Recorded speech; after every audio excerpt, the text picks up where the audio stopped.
Assalamualaikum warahmatullahi ta'ala wabarakatuh. Today we want to present about traffic volume, traffic light and traffic management. Before we start, we want to introduce about ourselves. My name is Muhammad Nur Azwan bin My Muhammad name is Muhammad Tarmizi bin Aman. My name is Rizal bin Ronald. Introduction. This study is about to determine the traffic flow on the road at an intersection, to design a traffic signalist control at an intersection to reduce conflict, to determine the factors causing accident, to identify the impact of the traffic management in controlling the flow of the daily traffic. First, traffic volume. Traffic volume is a measure of the total work done by a facility, normally over 24 hours, and is measured in units of earlang hours. It is defined as the product of the average traffic intensity and the time period of the study. Traffic light. Traffic light is a set if automatically operate colored light. Typical red, amber, and green for controlling traffic at road junction, pedestrians crossing. Traffic management is the practice of managing the existing traffic environment to allow contractor to perform work duties safely without the possibility of incident or injury or conflict with traffic flow.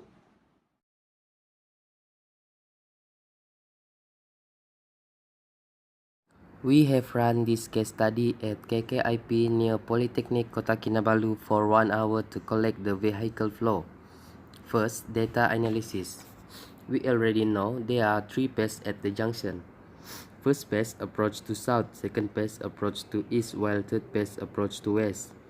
After we calculate the flow, we got 881 flow for south, 556 flow for east, and 434 for west. After that, we calculate the occupancy of the intersection using formula Y equal Q over S. Q is flow and S is saturated flow. And then we add the Y value to get the highest Y value from the approach within that path, that equal to 0.9.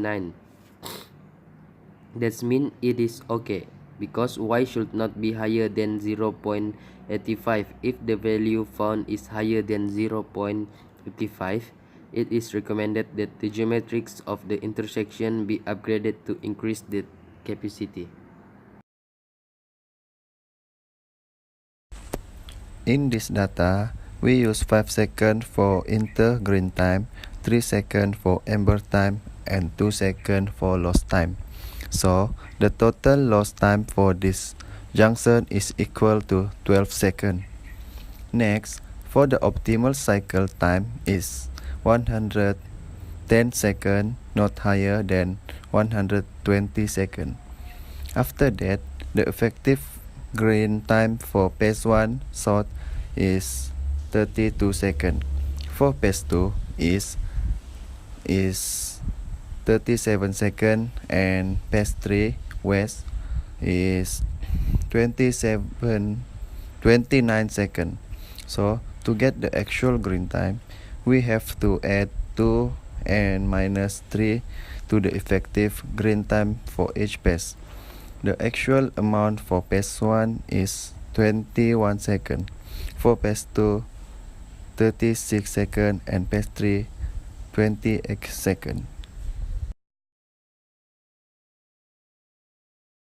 There are 3 path cycle for junction at KKIP.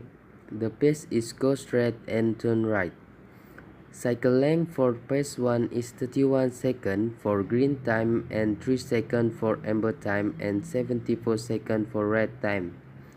Second, for path 2, 36 seconds for red time and then 36 seconds for green time and 3 seconds for amber time, and it's turn red for the next cycle. While for path 3, it had 77 second red time before it turned green for 28 seconds. Number 1. Complete point and categories for the junction.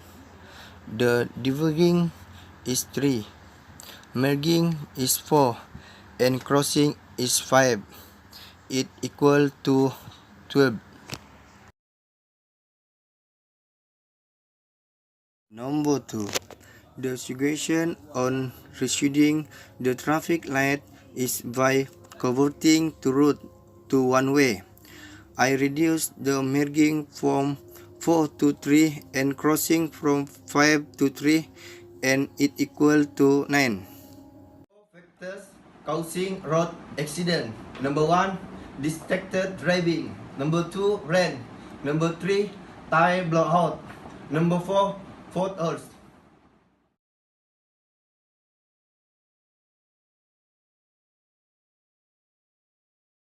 For conclusion, in this study, we have switched to the road type, environment, and capacity. We have known that during peak hours, the volume of vehicles on the road are getting higher than that can cause traffic jam. We also know how to reduce the conflict points at an intersection or junction. Lastly, a good traffic management is important in controlling the flow of the daily traffic to ensure the safety of workers and also the public that were using the road. I'm way too good at goodbye.